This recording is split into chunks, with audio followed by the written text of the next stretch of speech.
I feel absolutely horrendous. Also, I threw a mic on top of the camera and it keeps bouncing up and down. It's a big fur ball. It looks absolutely ridiculous. So it's currently Friday, and last night / this morning, I played Assassin's Creed from midnight to 8 a.m. Because last night, I got my homework done pretty early, like before midnight, and I was like, you know what, this is one of the few times where I just have a nice chill night. I'm gonna enjoy it. And also, Jordan said I could pick up my car today, so I also couldn't sleep for that. I was just too excited. And I kinda regret it because I took a nap from noon to 1, and now my stomach feels like dookie, my head hurts. I'm just in all forms of pain. I am so old. When I was like 12 and in middle school, I could do that every day. Just game all night, wake up, go play or something, and then do it all over again. But now that I'm old, But enough about me. It's time to go get my car. Dylan's on his way. I'm gonna hop in the whip, skirt down to Jordan's shop, and I get to finally drive my car after not having it for over 3 weeks. And also, I know that my facial hair doesn't look attractive, but since you have to wear a mask everywhere and no one's gonna see my face anyway except for when I make a video once a year, I just want to see what it'll look like if I just let it go and do its thing. I just find it funny. I was gonna get to hear it for the first time and you forgot the key. Dude, you are such a tease. You would literally send me a video of the car running and then go, oh yeah, by the way, there's another issue. It's gonna be a couple more days. Alright, first time I finally get to hear it.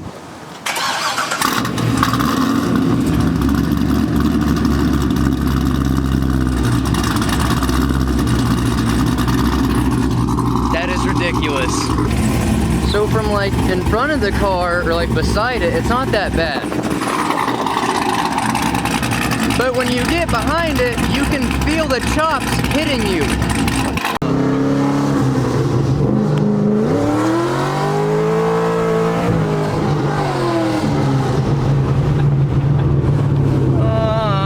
Jordan told me that I'm gonna need like drag radials or just better tires, and I didn't believe him at first.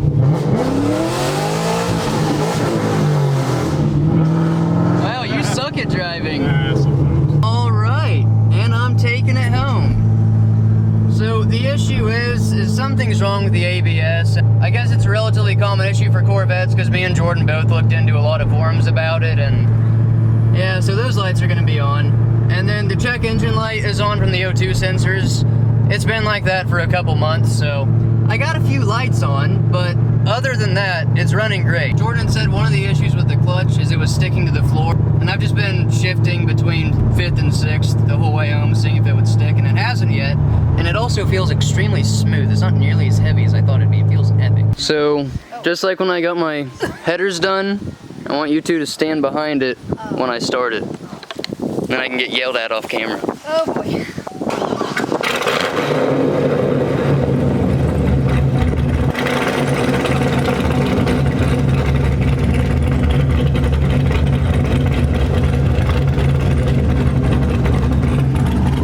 Was it as loud as you thought it'd be? Thankfully, no. But if that's just idling, that's annoying. Hey, it's working. I think it's like the GoPro 7 mini edition. I don't know, the little one that's like a little cube. This thing. I absolutely hate it. Oh, I really hope when people see me driving, they're like, wow, this kid is actually insane.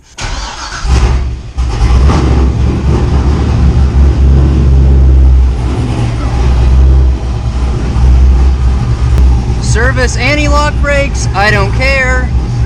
Service vehicle soon, I don't care. Alright, time to make everyone think I'm insane with the GoPro on my head. The clutch feels so much smoother, especially when I'm reversing. But I'm still trying to get used to the clutch kick in parking lots because it's definitely a learning curve. Because whenever you get the cam done, your car really doesn't like when you're going super slow. And I also don't know how loud I have to yell for you guys to hear me.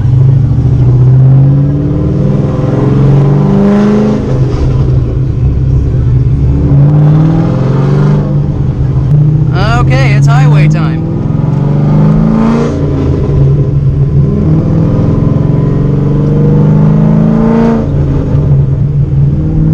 Maybe if the windows are rolled up a little bit, they'll be tinted enough for people not to see that I have a GoPro on my forehead.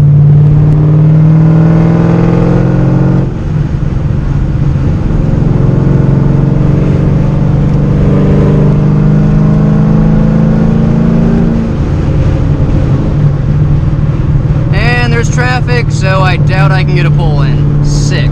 Oh yeah, I forgot. I'm at my friend Hunter's apartment. We just went skating and got done, and I forgot to give you guys an update on the car. If you can tell by my tone, it's not a good update.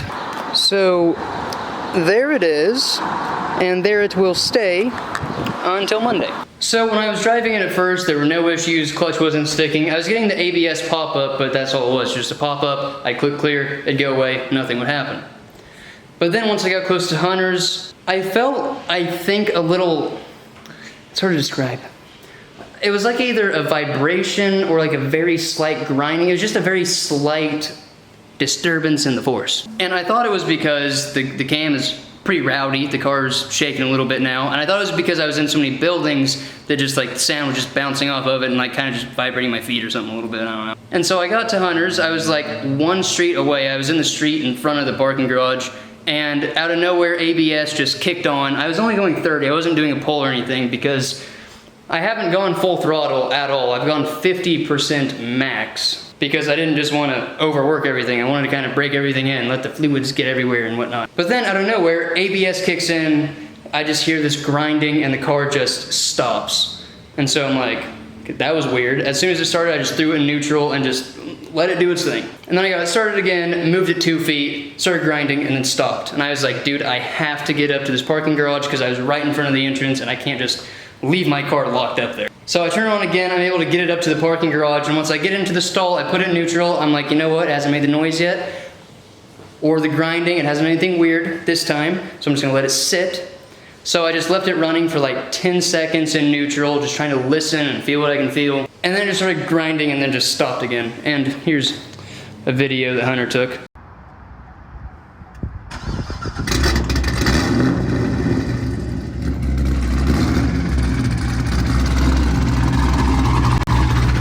What is that? Happened on the way here. What? That was like... So I texted Jordan, I was like, hey fam, I'm like a mile away from the shop. Do you want me to limp it over to you and see if I make it worse, or do you want to come down here? He was like, I'll come down fam, got you. And he checked it out and he thinks it's an issue with the master cylinder, I believe. Just like a weak, faulty GM part in there or something. I don't completely remember the explanation, but it sounded smart, so I was like, cool. And so he's ordering this little do-bob-a-dee thing to put it in. It's only a couple $100. He doesn't have to like take everything out and put a new master cylinder in. He's gonna try this simpler fix and see how it goes. And then, yeah, I guess I'll try to drive it again and see if it grinds to a stop again. But I am glad that he let me take it out and drive it, so that way it could get some real world experience, so that way if there were any issues like the one I'm having, we would find the issue before it was like 2 weeks later, and then I'd try to schedule another appointment and then fit it in with his 1,000 other cars that they're working on. So, sick. I'll update you when my car is able to move again. So since it's Friday night and it doesn't go into the shop until Monday, I want to move it into a corner just so it's away from everybody. And it may or may not make the noise for you guys, so see how this goes. Okay, why did Jordan leave it in fourth? Okay.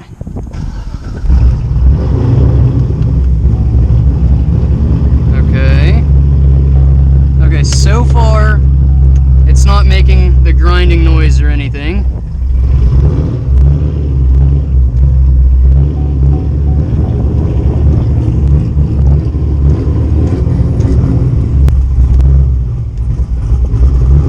Okay, it's still not grinding. That is extremely surprising. And Jordan put the wheels so high.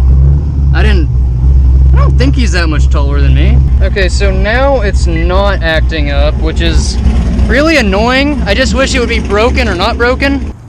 So the grinding noise thing was coming, I don't have a viewfinder on the GoPro, so I don't know exactly where it's pointing, but it was coming from this general area. It was right in front of the rear tire, somewhere in here. That's where I was mainly hearing it from. So Jordan thinks it's either transmission or master cylinder or something like that. I thought it was a drive shaft or a diff issue, which, oh, I hope it's neither. I'm gonna cry. So it's about 3 weeks since that last clip, and the ABS issue got figured out. It was just a loose ground, and then he needs to get it on the lift to find what's wrong with everything else, which will be tomorrow. So maybe next month it'll be completely done with no more issues. And look, guys, I got in a really rough fight. I got in a tussle with the pavement because I was memeing too hard while boarding. So my car may not be available, but guess what is available right now? The November drop from Fabletics Men. Oh, let me tell you, they have a lot to choose from. Something I just noticed that I never looked at because it's a lot of words, so I would never read it. The bags that they ship in say, not only do I hold your new gear, but I also reduce waste and save energy. I am made of 100% recyclable, biodegradable materials that will dissolve completely in 12 to 18 months, which is 1,000 years faster than the conventional plastic. Wasn't that nuts? So they have a really big selection of clothes now. They have something for every event that you would need to go to. So this is the training day sleeveless shirt paired with the courtside joggers. This is just a classic gym outfit. You can see your arms, everything else is hidden.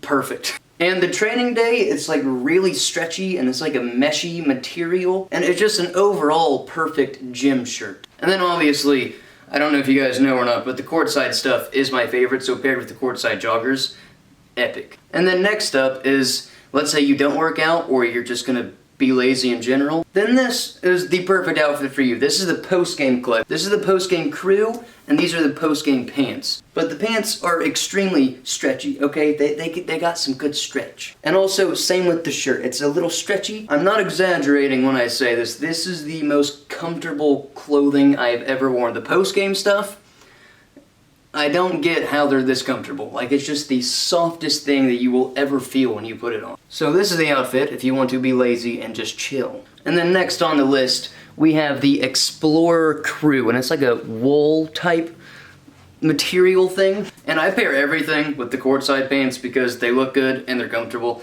They're just like an epic pair of pants. Like, this is a good outfit if you're gonna go out and about, have a night out on the town and it's a wee bit chilly outside. It'll keep you nice and warm and you'll look epic. And then let's say it's extra chilly outside, well, you can just throw on the courtside full zip hoodie. So now my head is covered, I got 2 layers of clothes on my body, I'm ready for some chilly weather. And this thing is also fantastic. They are killing the game, fam, with the new drop for November. And if you're unlike me and you don't have the body of an ostrich, and you actually like to wear shorts, then here's a look at the franchise shorts. They have pockets on each side, like most shorts do, but they also have a pocket for your little cheeks, and then they also have a side pocket on the other side. And then here's a look at a new print for their shorts. It's like a camo-y print. So yeah, be sure to check out the link in my bio. It'll give you 60% off this month.